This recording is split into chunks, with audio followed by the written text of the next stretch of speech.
Hi. Ambassador Hugh Elliott, good morning, and it's great to be with you again. And I wanted to thank you on behalf of the British Spanish Society for this opportunity to talk to you, both as HMG Ambassador in Madrid and also as our very honoured and honourable Vice President, and also as a good friend. It's great to talk to you, Jimmy. These are strange times, and it's very nice to be in touch. I've been seeing what the society has been doing in these strange times, and it's been great. Thank you. Let's press on. I wanted just very briefly to ask you, from a personal perspective, how you and your lovely Spanish wife, Maria Antonia, have been coping with these extraordinary times. I don't think when you were appointed as ambassador not very many months ago, you could have imagined what's it been like? It's been quite extraordinary, I think, as it has for all of us, Jimmy. It is a new experience for everybody in all our lives. We've never known anything like it at all, and I guess for us, just like for everybody else, it's been strange. We've been sort of adapting. We've been doing our best. We've been thinking about all the people who've been caught up. I mean, between our two countries, we've had over 60,000 people die from this virus. It's above and beyond. This is just a huge human tragedy more than anything else. It's a big human tragedy. And although we've been sort of in lockdown for a long time, a lot of people haven't been in lockdown, have they? A lot of people have been doing a lot of absolutely vital work, taking care of others in one way, shape, or form. So as we sort of think about our own situation and talk about that, I think this is, and we're all looking at graphs and numbers and so on, but it's about humans, and the number of people affected worldwide is just terrible. So that's the sort of thing we have in mind. But against that backdrop, what's it been like for us? Well, it's been a bit strange. The main focus of the embassy was immediately to help Brits in Spain, because of course we had, 200,000 or so perhaps British tourists in Spain. In any given month of March we'd have well over 1 million, and so we guessed that we had maybe around 200,000. Help them get back, work with the Spanish to make that compatible with the lockdown restrictions, to make sure that airlines could continue to run, hotels would still be open so that people would still have somewhere to stay on the way home. And all that. We've had great collaboration with the Spanish authorities at every level on that, which has been fantastic. And it hasn't been easy at all for Brits here. It hasn't been easy for everybody, but by and large, the vast majority have managed to get home, and we're in touch with those who are still here. Flights are still running. They're very limited, but flights are still running. So there are still routes home, which is a good thing. On a personal basis, well, I've been spending a great deal of time, and we're very lucky because we have the residence here, which is a house. We've been able to go outside into the garden, although I confess that most of my time has been spent, like many, holed up at one end of the house in front of this particular screen. And you were telling us earlier that, I'm sure you don't mind us sharing it, that you're in a perky mood, not just because of the weather, but because you just had your first haircut. No, my first month. I'm feeling lightheaded. You've caught me at a good time. But we've all had to adapt in all sorts of strange ways, haven't we? It's been strange having our kids. Our kids are both studying in the United States, so they're obviously still there, and we haven't been able to do various things, just like lots of people haven't. But we started doing new things. I mean, Tony, you were mentioning. I mean, Tony started doing regular online yoga classes, which he's offering for embassy staff, families, and people all over the place, actually, which he'd never done before. And she's a yoga teacher, as you know. So all sorts of new little things are coming out of this as well. That's good to know. Can we go on to you've already made a reference to this, Hugh, that the key issue, obviously, for so many of our community, British and Spanish, is tourism. What can you say about, to the extent that you can predict or give guidance, give some clarity in the weeks and months ahead in the current situation where there seems to be mixed signals. For example, we're told here that in London that the Prime Minister and Macron have reached a kind of bilateral deal on excluding the French and the British on the quarantine rules. We're not hearing all that much about what's happening on the bilateral front between the British and Spanish. I'm just wondering whether that's tactical or you're just not talking to each other. No, we're talking all the time. We're talking lots, as you'd expect, given the links that there are. Lots and lots of contacts. Of course, during the first stage of the process, those conversations were with the Spanish tourist authorities were very strange because they were all about helping people go home rather than helping people go out and visit and go on holiday. So the opposite of what we're used to doing. But everybody was being extremely professional, extremely helpful in doing that. Looking ahead to what may happen. Well, where are we right now? And we're talking now in the middle of May. We have both the UK and Spain, just like many other countries, are recommending against all but essential international travel. So that's the baseline of where we are. And obviously, international tourism is not something that can take place on that basis.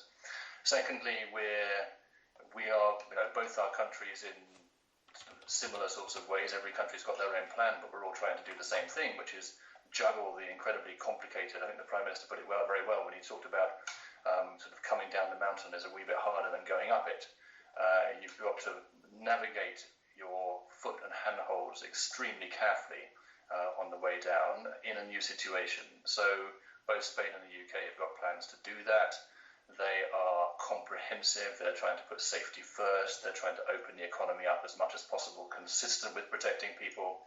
And of course, tourism is a really important part of that. But at the moment, it's too soon to say exactly when international tourism could resume. Simply, we have to take these things, I think, step by step, see how successful the de-escalation measures are, and see where we get to. The Spanish plan has moved to what the Spanish government has called the new normal by the end of June at the earliest. So we're looking to see whether the steps in that direction are successful and whether the conditions are going to be right for tourism to resume. We all want it to happen. Of course, there is no lack. We're getting lots of calls from Brits who are saying, when am I going to be able to come out to my sort of second home or for a long stay in Spain? But the reality is that that's not on the cards in the immediate future. We've got to see how the de-escalation goes. I completely understand that, Ambassador. But I mean, I suppose you can't, for instance, I mean, that kind of question, and you say you've been inundated with those kind of calls already. But I mean, obviously, the key question is, can people hope that they're going to be, for instance, the British tourists who've enjoyed Spanish holidays for many years and their second homes, can they hope at all that this side of autumn they're going to be able to go to Spain and vice versa?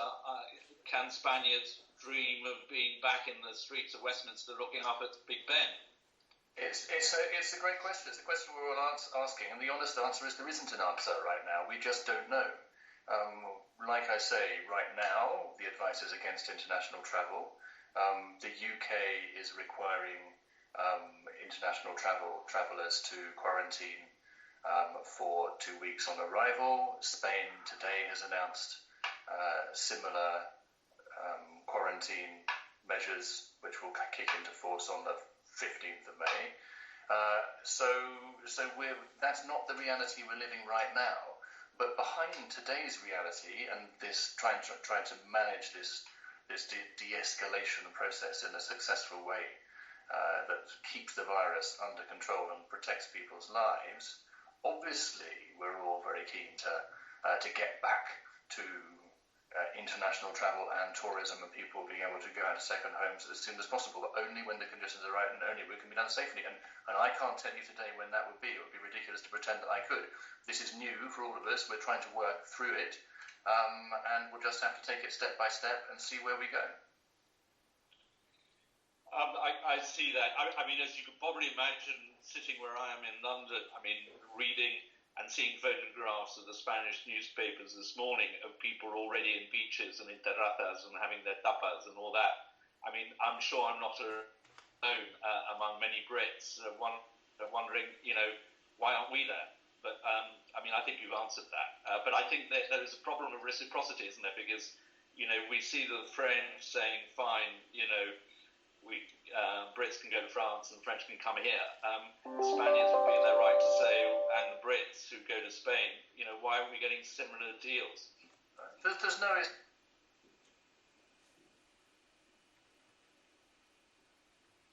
The question is, what is it safe to do? We are not advising for right now that people should travel internationally, whether to France, to Spain, or to anywhere, and that's because we don't believe that the conditions are right, that it is safe and appropriate to do so. So the thing to do, which we are doing, is to stay in touch, to try to make sure that we are successful with the de-escalation measures, so that we can get back to movement as soon as it's safe to do so. But we've got to be realistic about this. We've seen in the papers today, the news today, we've had the story of the one individual in South Korea who has infected a large number of people, potentially. We see that in Spain, obviously, the de-escalation measures are very carefully thought through, although there are a certain amount is open right now. Hotels are not open for normal business. Communal areas are not open. The conditions are not yet right for that sort of thing to happen. So you could not have a normal holiday in Spain right now. Now, as these things develop, and only you've talked about terrazas, that's not the case yet in half the country. Of course, half the country remains in a very tight lockdown in what they call phase 0 of the de-escalation. So I just think we have to be it's difficult. I mean, we all want to, me included, we all want to be able to move around more, but we have to be patient and we have to make sure that we're successful. If we're not successful on the health front, then the rest is not going to follow. So let's make sure we win the battle against the virus first. I'm sure we're all on the same page on that one. Can I move on, Ambassador V? In terms of sort of to the extent that we're all looking into a crystal ball here, but moving ahead, I mean, do you think that in terms of British and Spanish bilateral relations, investment, do you see this virus, or is this opening up new opportunities? I'm sorry, Jimmy. You just went off the line for the question there. Do you think you could repeat it? I'm just sort of asking you about, to the extent that one can predict anything, given this sort of new reality that we're coming to grips with. How do you see the bilateral relationship evolving in terms of perhaps looking on the bright side, new opportunities for reinforcement of the bilateral relationship? The strength of the relationship is what you and I know very well, Jimmy. It's extraordinarily strong, broad and deep. Our people to people, business to business, culture to culture, school to school, university to university. All these relationships are deep and strong. We're living them in a very different way at the moment, but they're being lived in a new way. And that the relationship is not reducing; it's just exploring itself in a slightly different way. I really liked the way that the Society's or online magazine Puentes described it, and some of the anecdotes and stories that your little articles there told. I think we're all learning and telling new stories about how we live this strange and difficult and tragic process together. How we deal with how we do business at a distance, which we've all learnt is far more possible than we ever thought potentially beforehand. It doesn't stop big deals being done. Look at what's just happened with the new O2 deal that's just gone through. Look at the fact that Cellnex's €2 billion investment was approved through the Competition and Marketing Authority just the other day. So the depth and breadth of investments and business activity is still there. Obviously, lots of stuff to be worked through to make sure we keep sort of trade flows moving. Exports of primary goods from Spain to the UK are really important. There's lots and lots of stuff going on there. We're just learning how to do these things in different ways.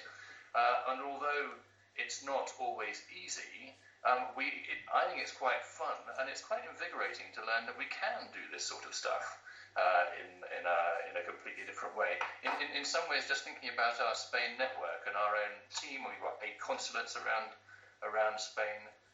We're talking to each other in ways that we've never really talked to each other quite before, because distance has vanished. It used to be sort of Madrid and then non-Madrid, it used to be geographically thought. Now everybody's in a different place. Everybody's sort of sitting as we are today in our homes, sort of in front of a screen. So it doesn't matter where you are.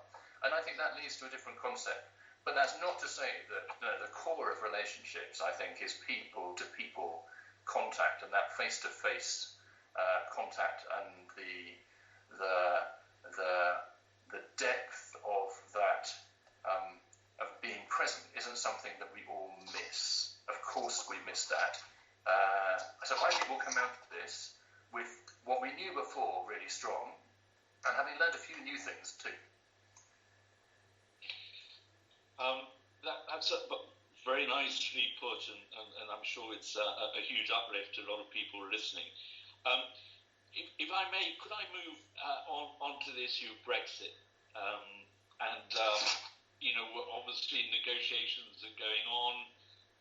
We even have our esteemed new leader of the opposition issuing a statement today saying, as you know, that the government should just get on with it. So in a sense, there's some sort of basis of consensus here emerging. First of all, do you see a deal at the end of this year possible?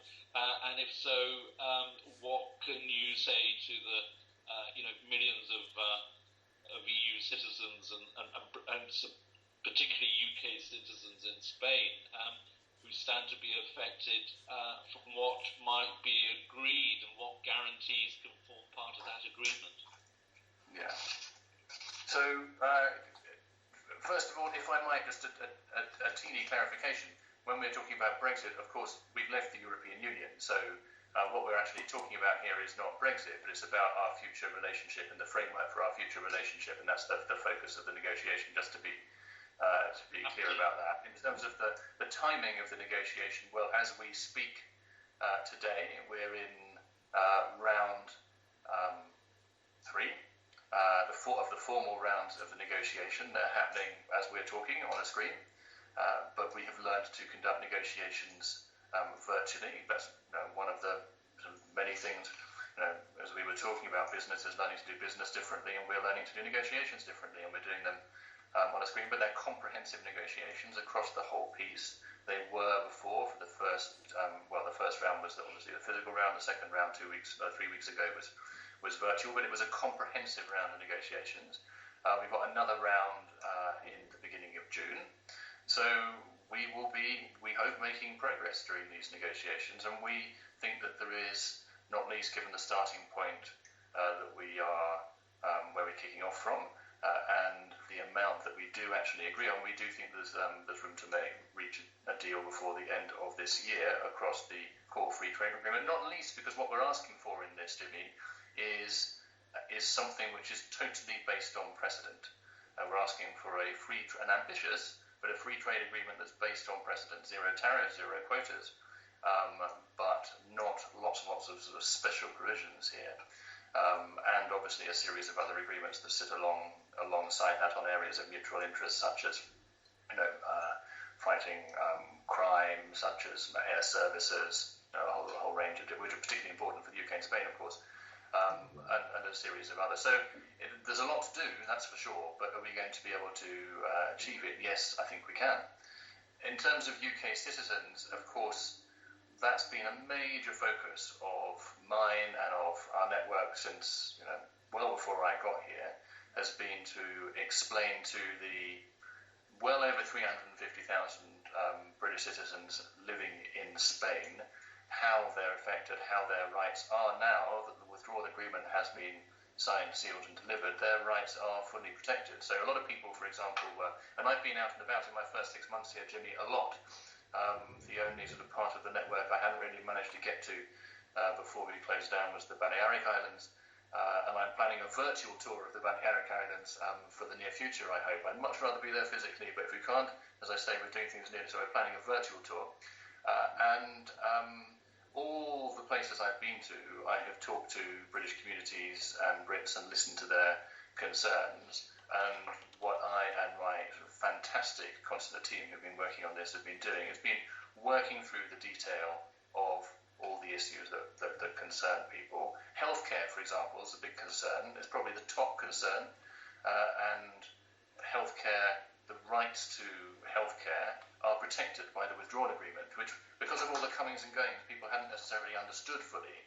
But so when you need to sort of sit down, have proper conversations with people and make sure they understand what they need to do in order to ensure that they have what they need in terms of, for example, healthcare. And the one message we're giving to Brits in Spain is you need to ensure that you are resident and registered as resident in Spain in order to make sure that you, before the end of this year, to make sure that you fully benefit from those rights. And there's a slight, obviously a question mark, which has been brought about by the coronavirus, because it's not been possible to go and get registered during the lockdown period. But we've got plenty of time left before the end of the year, and we're very optimistic that things will open up in time for the few, because the vast majority of people have managed to get registered by now, but the few people who haven't, they'll have time to do so well before the end of the year.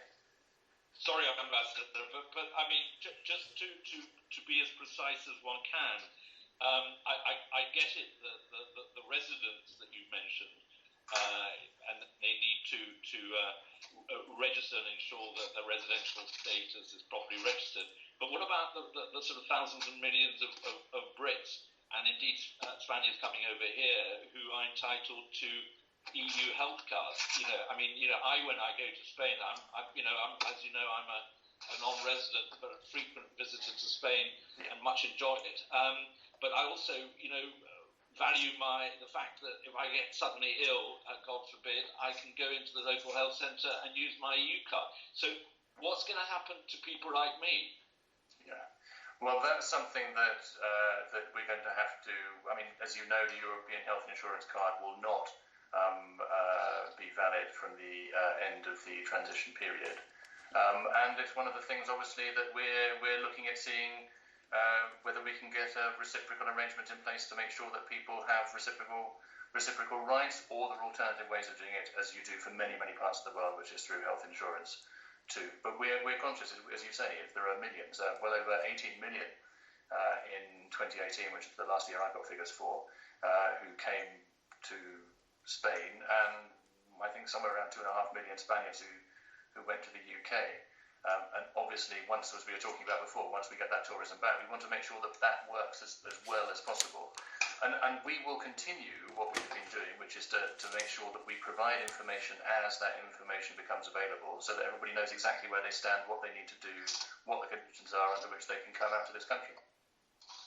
I mean, it sounds to me, listening to you, that being hopeful that we get a trade agreement with the EU, and then a reciprocal agreements will finesse all these details, hopefully positively, to the benefit of Spaniards coming to the UK and Brits going to Spain. Is that being too optimistic?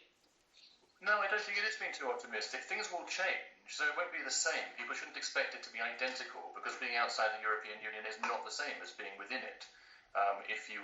We've talked about residence, which is a separate case, but if you're a visitor, it will be different, and the detail of the way in which you'll be able to move around, either as a tourist or as a professional. These are things that need to be fully worked through in the negotiations. But I'm very optimistic. There's a strong shared interest in maintaining very open and fluid connections. That goes without saying. I'm conscious of time. I've got two more areas just to cover very quickly. One of them, I hope you don't mind me throwing a googly on this, but I was sent a rather, again, positive Twitter from Fabian Picardo encouraging A-level students to engage with the online resource being provided by the Cervantes Institute and stressing the importance of bilingualism for the new generation of Gibraltarians, which is a long way of asking you, are you confident of a UK-Spanish agreement on the future of Gibraltar emerging from the broad trade agreement with the EU? Well, we had a detailed, constructive and positive agreement in the withdrawal agreement negotiations, which led to a protocol on Gibraltar, which established new collaboration in a series of areas which matter to people on the ground in Gibraltar, in the Campo de Gibraltar, around citizens' rights, around customs and police cooperation, around tobacco and around the environment.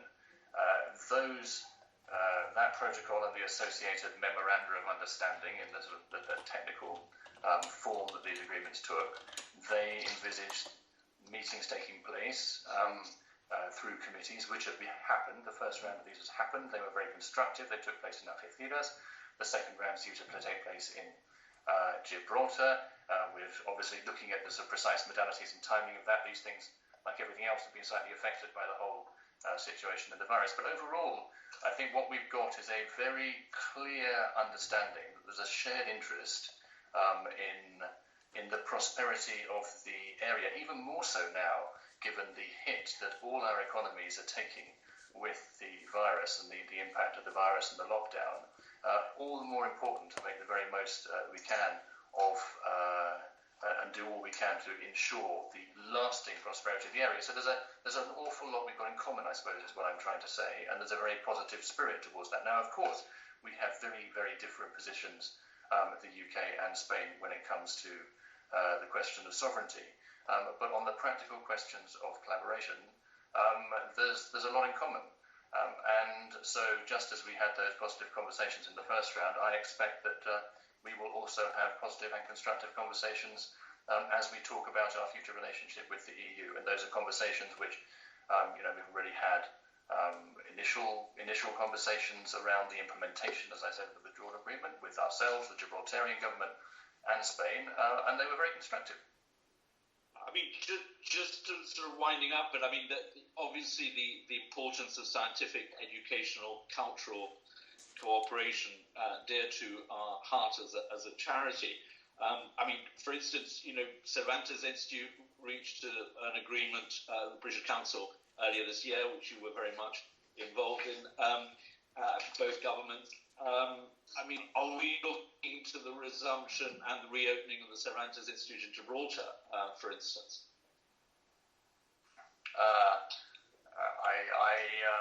I can't possibly say about sort of specifics like that. We'll just have to take these things. It's a bit like coming down the mountain from the virus. We'll have to take these things step by step. But what I can say is that there's a very good understanding of shared interests in this, and a strong and positive will to recognizing, as I say, the very different positions we got, to make positive progress and to continue with this very constructive collaboration. And of course, core to that is ensuring a fluid movement across the border, core from the prosperity side, from both the Campo de Gibraltar and from the Gibraltar side. Just finally, Hugh Ambassador, as you know, the BritishSpanishSociety was founded as a charity in 1916 in the middle of World War I, 2 years before the Spanish flu outbreak, the worst pandemic in modern history, worse than this one. And the BSS, as we like to call ourselves, we've shown great resilience, surviving earlier pandemics, world wars, changes in regimes, various chairmen, various honorary presidents. What role do you see for the BritishSpanishSociety? You've mentioned already, thank you, some of the things you think we've been doing positively, but emerging from this crisis and the challenges we face, in terms of our mission of building educational and cultural bridges between the two countries. What word of encouragement can you give to our community, our members and supporters, as to how we should be considering this endeavour and reaching out to other people who might want to join us? First, the British Spanish Society, I'm biased here, Jimmy, as you know. I'm completely biased. I think the British Spanish Society is a fantastic organisation. And as you know, been closely involved with it well before this job. And so I'm delighted to continue to be involved with it. And the fact that you have been going strong in sort of different guises over the years, but going strong for so long is testament, I think, to the fact that you've got it right. You've got your focus is on something which is lasting and important, because your focus is on the heart of the relationships, which are interpersonal relationships, and relationships about education, about people, about their development, and I hope what we can, one or two things obviously come out of this.